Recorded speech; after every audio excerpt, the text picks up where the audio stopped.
Oke, malam ini kita akan melanjutkan pengantar Purim ya, karena kita akan menyambut satu perayaan. Memang ini perayaan khusus Yahudi, ya, perayaan yang memang melibatkan bangsa Yahudi. Kita semua sudah tahu secara garis besar Purim kaitannya seperti apa, itu kan perayaan apa, sudah tidak perlu dibahas.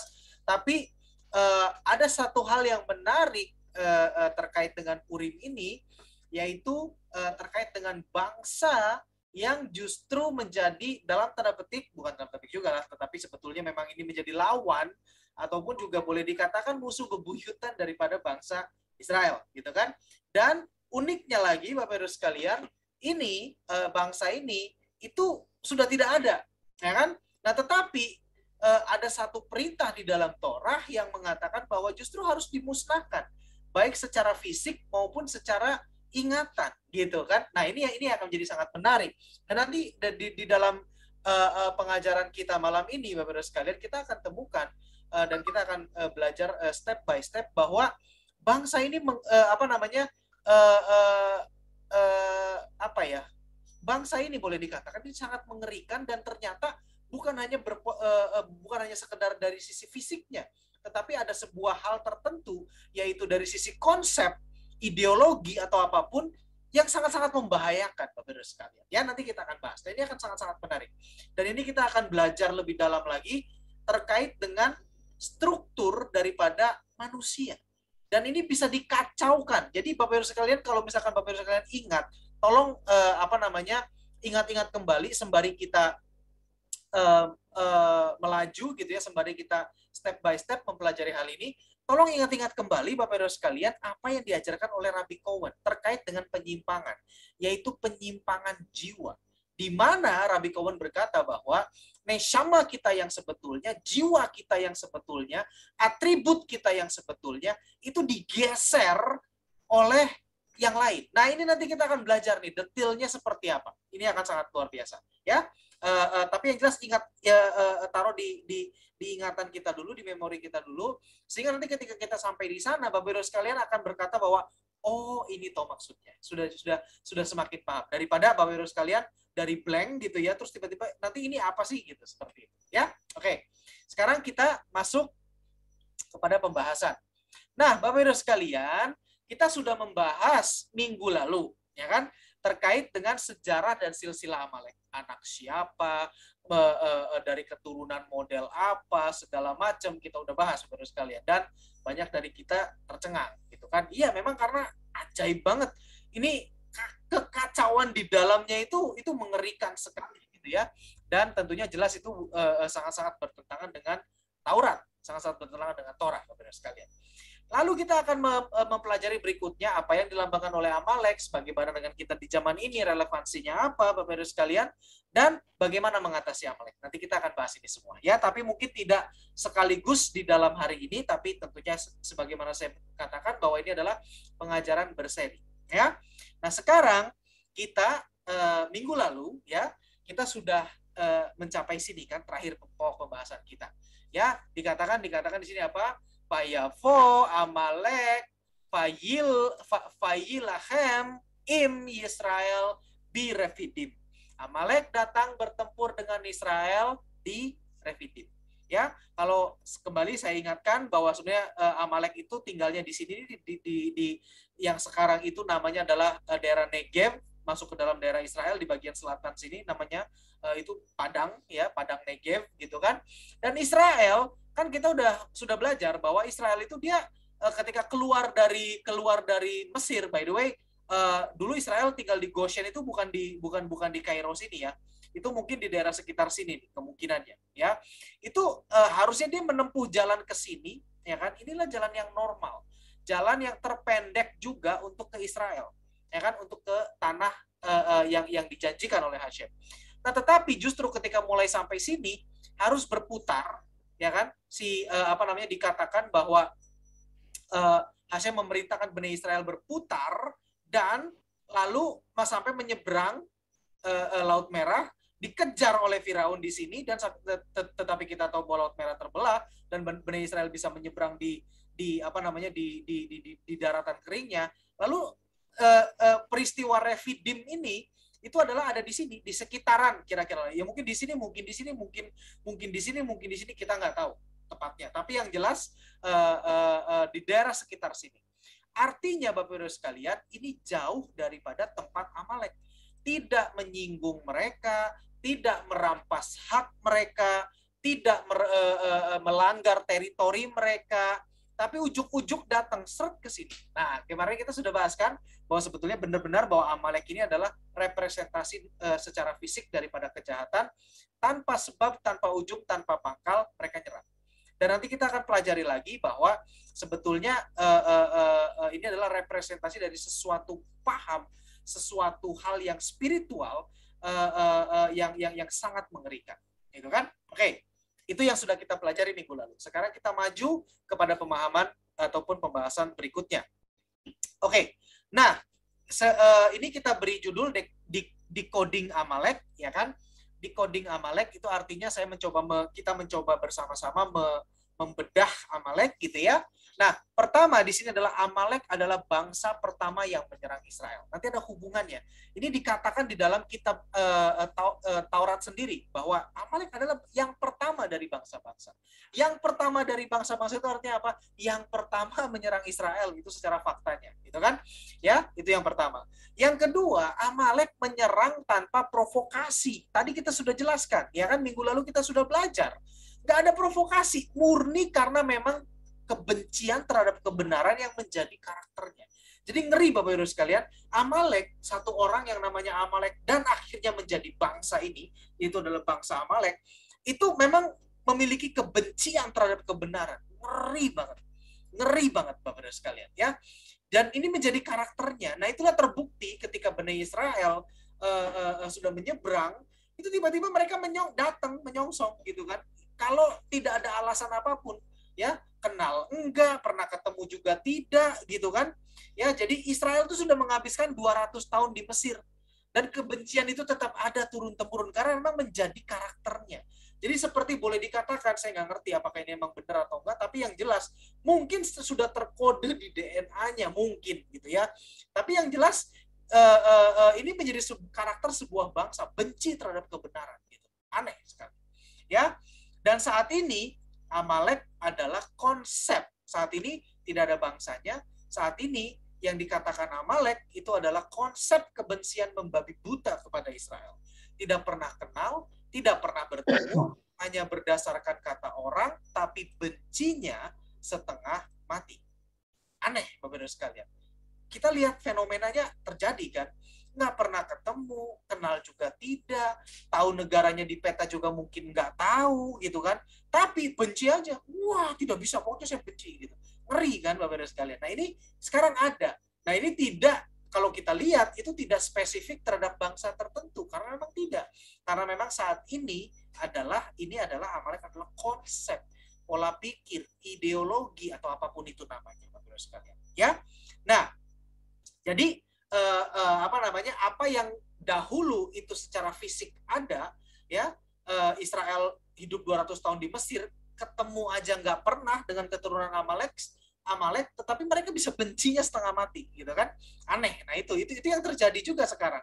Sampai sekarang terjadi. Sampai kapan? Sampai nanti pemulihan segala sesuatu, Bapak Ibu sekalian. Nah, sekarang mungkin kita bertanya, kok bisa? Kok bisa ada hal demikian, gitu ya? Jawabannya ini Bapak Ibu sekalian. Dari dua diagram seperti ini. Ya. Yang pertama kita tahu bahwa Hashem itu adalah terang. Torah itu adalah terang, ya kan? Dan terang ini secara fisik, ingat, secara fisik dimanifestasikan di dalam diri Yakov, ya kan? Di dalam diri Yakov. Oke? Dan Yakov termanifestasi lagi menjadi Bani Israel. Dan sampai sekarang, ya. Jadi Bapak Ibu sekalian, segala sesuatu yang spiritual itu akan juga ada manifestasinya secara fisik. Manifestasi terang yang sejati, terang yang benar itu adalah melalui orang yang namanya Yakov, dan Yakov ini melahirkan 12 anak yang menjadi cikal bakal suku Israel sampai sekarang menjadi Bani Israel. Paham ya? Ini dari sisi fisiknya. Dan dari sisi lawannya, karena kita sudah pernah belajar kan bahwa Hashem itu selalu membuat sesuatu itu dalam pasangan dua-dua, ya kan? Ada laki-laki, ada perempuan, ada siang, ada malam, ada terang, ada gelap. Dan gelap ini juga bermanifestasi, Bapak Ibu sekalian. Nah, bermanifestasinya dari kembarannya Yakov, kita sudah tahu kan, yaitu Esaf atau Esau. Dan Esau ini bermanifestasi lagi kegelapan ini, biang gelapnya ini dalam satu orang, yaitu cucunya yang namanya adalah Amalek. Ya, jadi Bnei Israel ini adalah manifestasi fisik daripada terang Hashem yang sejati, dan Amalek ini adalah manifestasi secara fisik daripada kegelapan. Ya, ingat ya, selalu ada dua ini. Dan itulah yang terjadi, Bapak Ibu sekalian. Paham ya sampai di sini? Nah, sekarang kita jalan lebih lanjut lagi. Sekarang, ini Bapak Ibu sekalian. Orang yang sudah menjalankan Taurat itu bisa terserang Amalek, gini Bapak Ibu sekalian. Ya, karena kita tadi kan berkata bahwa Israel itu diserang oleh Amalek, ya kan? Nah, artinya orang yang sudah menjalankan Taurat itu bisa diserang oleh Amalek. Kita bicara Amalek secara bicara Amalek secara spiritual gitu kan. Nah, secara fisiknya mereka menyerang Bani Israel. Nah, secara spiritualnya adalah siapapun yang sudah menjalankan Taurat itu bisa diserang oleh Amalek, ya. Ya, kenapa demikian? Karena Amalek, Bapak Ibu sekalian, itu gematrianya itu 240. Gematria itu nilai ya. Bapak Ibu sekalian, jumlahkan ayin, mem, lamet, dan kuf ini dijumlahkan, itu jumlahnya 240. Dan kata yang memiliki jumlah sama dengan 240 adalah kata safek. Kata safek itu jumlahnya juga sama, yang artinya adalah keraguan atau doubt. Nah, jadi Bapak Ibu Saudara sekalian, Amalek adalah keraguan yang tidak berdasar atau irasional, Bapak Ibu sekalian. Itu maksudnya, Bapak Ibu sekalian, ya. Nah, jadi ini penjelasannya. Pada kita bicara Bnei Israel dulu ya, Bnei Israel secara fisik saat itu, dan Bnei Amalek, orang Amalek yang juga secara fisik saat itu. Bnei Israel itu sudah memiliki sudah mengalami bagaimana Hashem bekerja dalam 10 tulah. Ya, yang pertama. Israel keluar dengan kekayaan dari Mesir. Itu juga sesuatu yang tidak masuk akal. Itu juga sesuatu yang bagaimana Hashem bekerja secara luar biasa, gitu kan? Yang ketiga, Laut Merah terbelah, kurang bukti apa lagi. Yang keempat, mana turun sebagai makanan. Ya, tetapi yang terjadi terhadap Bnei Israel saat itu di Refidim adalah mereka sudah mengalami ini semua, tetapi mereka masih ada keraguan. Makanya dia ngomel ke Musa. Kita udah belajar minggu lalu kan. Musa, kamu itu membawa keluar kami ke sini ya untuk dia membuat kami dan semua anak kami dan binatang ternak kami mati kehausan. Lalu Musa berkata, kenapa kamu ngomong begitu ke saya? Itu kamu mencobai Tuhan loh. Nah, itu kan jadi artinya Musa ngerti nih, maksudnya yang sedang dilontarkan oleh Bani Israel itu adalah bukan protes kepada Musa, tapi protes kepada Tuhan. Artinya mereka setelah mengalami ini semua, mereka masih ini kayaknya nggak mungkin deh, kira-kiranya seperti itu kalau secara kasar, gitu ya, Bapak Ibu sekalian. Jadi ini adalah keraguan yang tidak berdasar atau irasional. Sudah ada beberapa hal, sudah belajar Torah segala macam, masih ada keraguan yang tidak berdasar. Itu yang dialami oleh Bani Israel. Maka dari itu dikatakan setelah ada keraguan yang begini, mereka bertengkar dengan Musa, dikatakan maka Amalek mendatangi mereka dan berperang dengan mereka di Refidim. Ya, di situ Bapak Ibu sekalian. Jadi setelah punya keraguan ini, lalu diserang oleh Amalek. Nah, sekarang Amalek itu juga, mereka juga tahu. Amalek ini juga tahu bahwa Tuhan itu mengerjakan 10 tulah. Mereka juga tahu bahwa Israel itu bisa keluar dengan luar biasa sambil membawa kekayaan. Laut Merah terbelah, mereka juga tahu. Mana turun sebagai makanan, mereka juga tahu. Intinya mereka semua tahu bahwa Israel ini adalah ada dalam proteksi Hashem. Israel ini adalah sebuah bangsa yang luar biasa, sebuah bangsa yang entah dari mana dalam tanda petik sangat kecil bisa mengalahkan negara adidaya Mesir saat itu. Jadi bayangkan Bapak sekalian kalau mungkin saat ini negara superpower itu siapa gitu ya, Amerika atau Rusia atau siapapun, kita nggak usah bahas dulu. Yang jelas negara superpower itu dikalahkan oleh negara kecil. Kan pasti udah menjadi buah bibir seantero dunia saat itu ya Bapak sekalian ya. Ya seperti itu kira-kiranya. Jadi Amalek itu tahu, tapi dia tetap menyerang dan menantang Hashem. Dia berkata bahwa artinya kira-kira begini Bapak sekalian. Gua nggak peduli. Itu mungkin cuma kebetulan atau apa segala macam dalam pikiran si Amalek. Jadi dia tetap dia menyerang karena dia memiliki kebencian yang tidak berdasar irasional. Ya, jadi Bani Israel memiliki keraguan, memiliki atau terkena serangan secara spiritual atau secara konsep, dan akhirnya mereka juga menuai secara fisik. Ada kebencian yang tidak berdasar. Itu Bapak Ibu sekalian. Nah, sekarang buat kita itu apa? Kita bukan Bani Israel. Betul, kita bukan Bani Israel. Tapi Bapak Ibu sekalian, bila mana kita dihinggapi atau bila mana kita membiarkan Amalek secara spiritual atau secara konsep itu menghinggapi kita, Bapak Ibu sekalian, yang terjadi adalah kita bisa berubah menjadi Amalek fisik. Kita yang tadinya mungkin mengerti Torah, kita yang tadinya mungkin belajar, tapi kita bisa tiba-tiba berubah menjadi Amalek fisik. Kita bisa menjadi memiliki kebencian yang tidak berdasar atau tidak rasional. Bisa Bapak Ibu sekalian. Nanti saya jelaskan bisanya seperti apa. Kenapa orang yang sudah menjalankan Taurat, orang yang sudah belajar Taurat bisa terserang Amalek? Bisa. Karena ada keraguan atau doubt yang tidak berdasar atau irasional. Oke? Oke, sebentar. Saya mau minta tolong dulu ke anggota keluarga saya mengambilkan sebuah buku.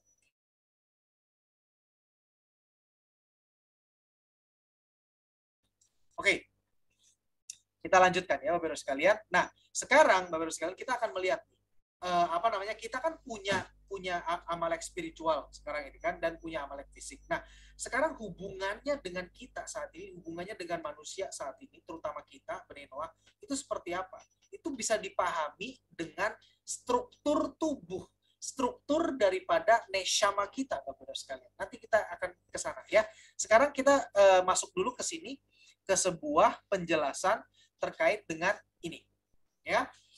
Tadi ingat ya, yang kuning itu adalah yang benar, terang yang sejati, ya kan? Bila mana seorang manusia, Bapak Ibu sekalian, ini kita bicara diri kita sendiri ya. Bila mana seorang manusia itu diterangi oleh terang yang benar, oleh yaitu terang Torah yang benar, ya, itu ininya seperti ini. Kita sudah belajar kan, ini adalah 10 sefirot, 10 atribut Hashem, dan semuanya ini berfungsi dengan benar.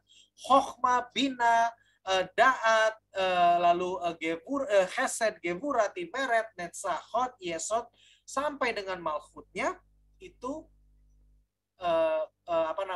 beroperasi dengan benar, Bapak Ibu sekalian. Ya. Nah, tetapi nih, bila mana ada di dalam gelap, karena kita akan tahu juga bahwa Hashem itu menciptakan terang dan gelap, ya kan? Menciptakan yang baik dan yang buruk, sebagaimana diceritakan di dalam atau dijelaskan di dalam Yesaya 45 ayat 7, yaitu di dalam kegelapan. Kegelapan juga memiliki yang sama, Bapak Ibu sekalian. Beroperasi dengan ini. Kenapa? Karena gini. Ini itu struktur yang diciptakan oleh Hashem. Ya, kegelapan itu numpang di sini, menyelimuti dengan kegelapannya, tetapi tidak bisa merubah strukturnya. Ingat ya. Jadi ketika orang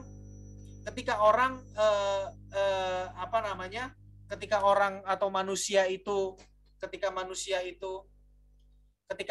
itu tidak mengenal Torah, bukan berarti ininya itu berubah. Enggak. Ininya tetap sama. Betselem Elokimnya, Bapak Ibu sekalian, itu tetap sama. Betselem Elokimnya tetap sama. Cuma bukan terang sejati yang ada di sini, tetapi adalah Hosheh. Nah, ini yang mengerikannya, Bapak Ibu sekalian. Dan bagaimana itu terjadi? Itu ada unsur keterlibatan daripada Amalek. Ada unsur keterlibatan daripada Amalek. Begitu, Bapak Ibu sekalian. Ya, nanti kita lihat berikutnya. Sekarang, Bapak Ibu sekalian, kita lihat. Sebelum memahami itu semua, ada pengajaran daripada Baal Shem Tov, yaitu di dalam pasal 12 dari pengajaran beliau terhadap kitab Shemot. Beliau menjelaskan demikian. 7 bangsa yang ada di tanah perjanjian adalah bentuk fisik dari 7 sifat atau atribut atau sefirot yang buruk. Tadi yang saya bilang, sefirot yang diselimuti oleh kegelapan, oleh Hosheh. Ya, bayangkan sefirot, tetapi itu yang diselimuti oleh Hosheh, kegelapan. Dan Baal Shem Tov berkata, 7 bangsa yang ada di tanah perjanjian yang harus ditaklukkan oleh Bani Israel itu adalah manifestasi atau bentuk fisik dari 7 sifat tersebut. Nanti kita bahas satu-satu. Ya, ini akan sangat luar biasa. Yang pertama, Kanaan. Kanaan itu representasi daripada gelora, hasrat, kebaikan itu yang negatif. Jadi lawan daripada chesed yang negatif, gitu ya. Chesed itu kan artinya kindness, kebaikan, gitu kan. Nah, kalau lawannya itu adalah melakukan kebaikan juga, tapi untuk diri sendiri, untuk kemuliaan diri kita, ada maksud tujuan lain, ada udang di balik batu, seperti itu, Bapak-Ibu sekalian. Ya, jadi bukan murni melakukan kebaikan, bukan murni melakukan karena perintah Tuhan, bukan karena perintah Taurat, bukan murni juga untuk bikin orang happy, bukan, tapi ada sesuatu yang ingin dicapai, ada gitu, seperti itu kira-kiranya sekalian. Ya, itu yang direpresentasikan oleh Kanaan. Ya, nah makanya ini yang bangsa yang pertama. Kita lihat bangsa berikutnya. Bangsa yang kedua adalah Het, bangsa Het, orang Het, gitu ya. Nah, orang Het ini adalah lawan daripada Gevura. Gevura itu judgment. Ya, Gevura itu kebaikan, gitu ya. Gevura itu adalah disiplin. Nah, tetapi Het ini adalah disiplin yang negatif atau disiplin yang jahat. Pokoknya keras aja gitu, misalkan kamu nggak peduli, nggak mau tahu, pokoknya kamu harus begini, tidak peduli apapun itu, gitu kan. Nggak ada belas kasihan sama sekali. Bener-bener pokoknya aku mau saat ini selesai, kamu dirugikan atau apapun terserah. Yang penting disiplin, gitu kira-kiranya. Ya, itu yang dilambangkan oleh dimanifestasikan secara fisik oleh suku atau bangsa Het. Yang berikutnya Amori. Amori itu adalah kesombongan, lawan daripada Tiferet. Tiferet itu beauty, ya. Tiferet itu kita tahu di dalam Sefirot itu adalah gabungan daripada Chesed dan Gevura. Ketika ada kebaikan, ada kebaikan digabungkan dengan disiplin, itu akan melahirkan beauty, akan melahirkan keindahan. Ya, jadi bukan hanya kebaikan yang konyol, tetapi kita juga ngerti, oh yang mana dulu, gitu kan. Dan ketika kita melakukan disiplin, kita juga tahu akan ada kasih di situ yang bersama-sama di dalamnya. Itu melahirkan sebuah keindahan, sebuah balance, sebuah keseimbangan yang sangat luar biasa. Nah, tetapi lawan daripada Tiferet ini adalah kesombongan. Ya kan? Ini saya baik nih, dan saya juga disiplin. Saya makanya kan ini semua karena saya dan saya. Maka dari itu adalah kesombongan. Gitu, Bapak-Ibu sekalian. Ya. Jadi ini adalah sefirot yang negatif yang ada di tempatnya Tiferet, yang menyelimuti Tiferet, gitu loh, Bapak-Ibu sekalian. Nanti kita lihat perbandingannya. Lanjut, Feris. Feris ini adalah lawan daripada Netza, yaitu adalah keberanian yang ngawur alias nekat. Ya, dia nekat aja, pokoknya yang penting aku mau, nggak ada perhitungannya, gitu loh. Ngeri sekali yang seperti ini. Lalu orang Hewi, suku Hewi atau bangsa Hewi, itu adalah lawan daripada Hod. Hod itu adalah sukacita, tetapi ini adalah kesedihan, gitu kan? Ada seperti itu. Lalu ada yang terakhir adalah Girgasi. Girgasi itu adalah lawan daripada Yesod. Yesod itu adalah pekerja, action, rajin, gitu ya. Ini adalah kemalasan. Seperti itu Bapak Ibu sekalian. Ya, ada satu lagi yaitu orang Yebus, tapi itu tidak dimasukkan ke sini karena Yebus mungkin bergabung dengan salah satu, saya kurang paham yang mana. Tapi yang jelas ini adalah yang 6 ini adalah bentuk fisik daripada sifat atribut yang buruk. Ini kan baru 6, 1, 2, 3, 4, 5, 6. Sedangkan menurut Baal Shem Tov di sini dikatakan ada 7 bangsa. Bangsa apa satu lagi? Yaitu adalah Amalek. Nah, pertanyaannya sekarang di mana Amalek? Letak posisinya di mana dari sini? Dia merupakan lawan dari Sefirot yang mana? Dari Sefirat yang dari atribut yang mana? Gitu kan? Pertanyaannya kan begitu. Nah, jawabannya ada di sini sebetulnya Bapak Ibu sekalian. Ya, ini yang dikatakan oleh di dalam Bamidbar 24 ayat 20 yang dikatakan oleh, yang diucapkan, yang keluar dari mulut daripada Bileam. Silakan Bapak Ibu sekalian baca di kitab Bamidbar pasal 24 ayat yang ke-20. Bileam ketika melihat Amalek, dia berkata demikian. Vayar et Amalek vayisha meshalu vayomer reishit goyim Amalek va'acharito adei oved.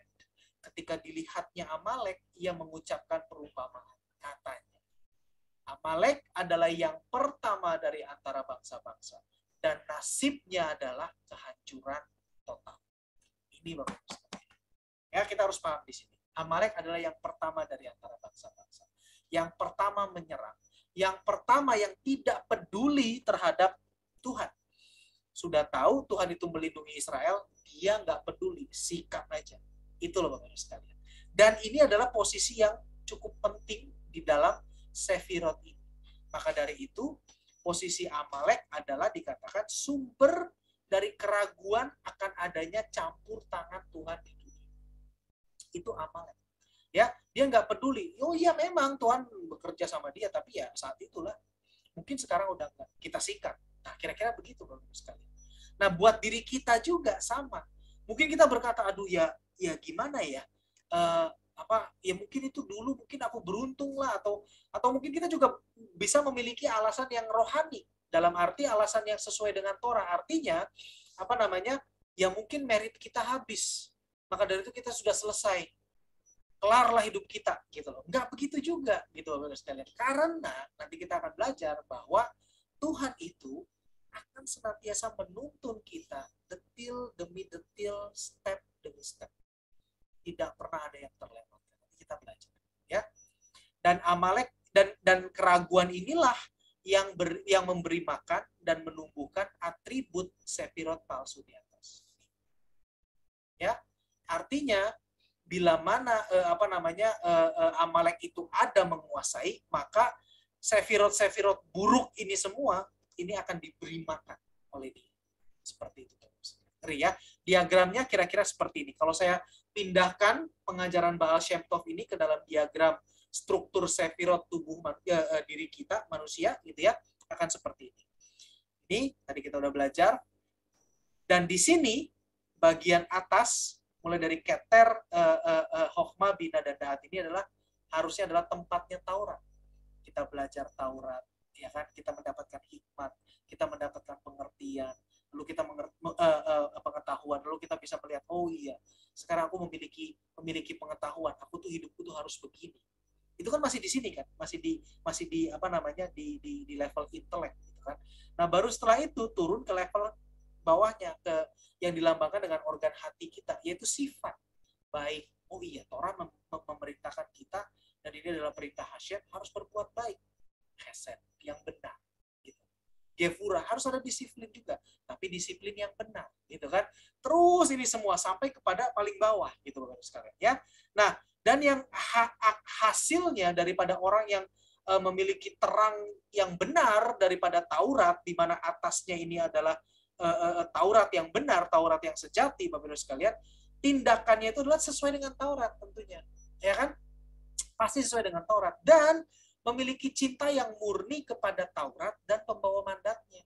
Jelas, karena kita tahu bahwa Taurat ini bisa sampai dengan kepada kita di saat ini, itu adalah karena ada orang yang membawa mandat Taurat.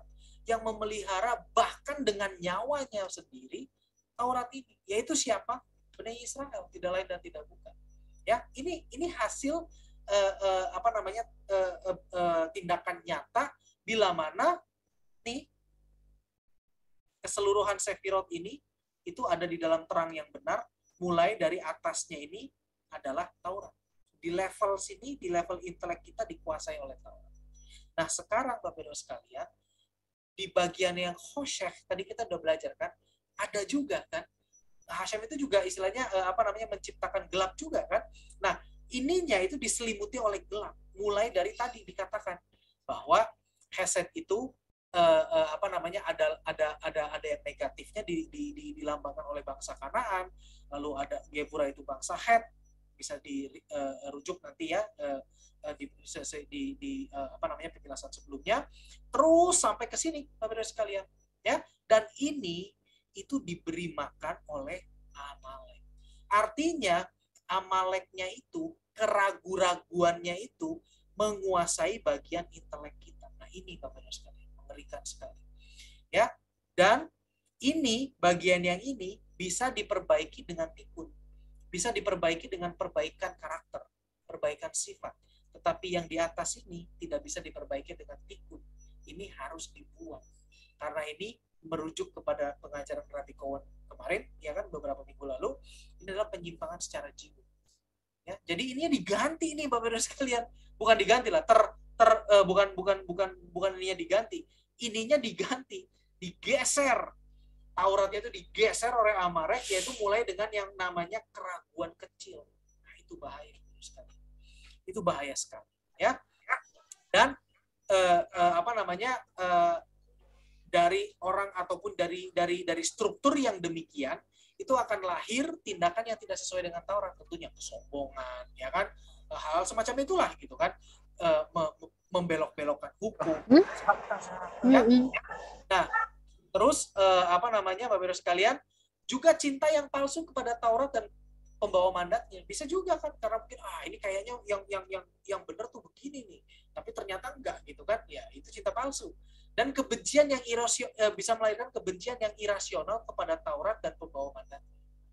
Ya, jadi bisa tiba-tiba ini apa sih, enggak lah gitu.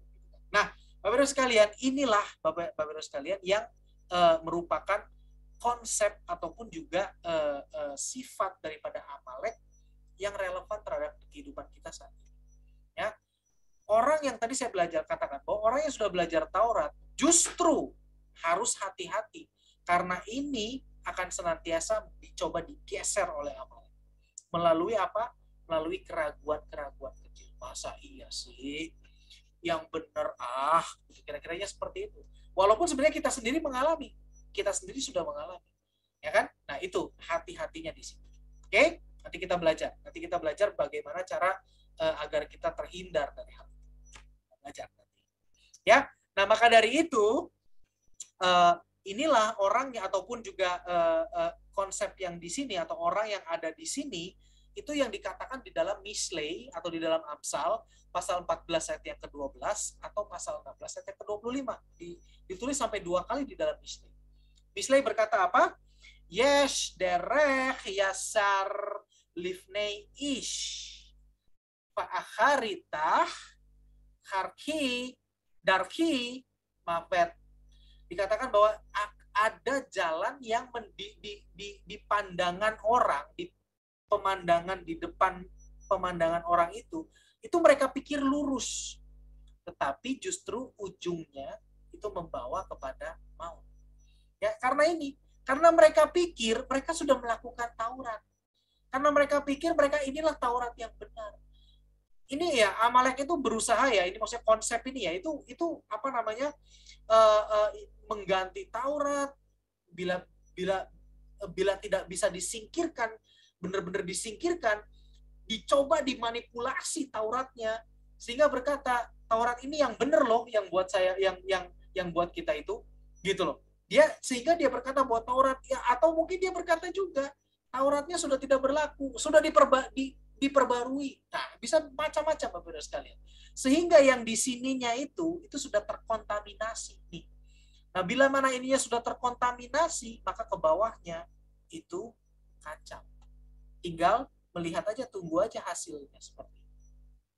Ya, itu Bapak Ibu sekalian. Makanya hati-hati karena terutama orang-orang yang sudah belajar Taurat itu menjadi sasaran empuk bagi konsep yang namanya Amalek. Amalek akan ngelihat, ini nih kita goyangin sedikit, karena begitu udah mulai goyang kacau semua ininya, gitu Bapak Ibu sekalian. Ya, paham ya? Kita lanjutkan.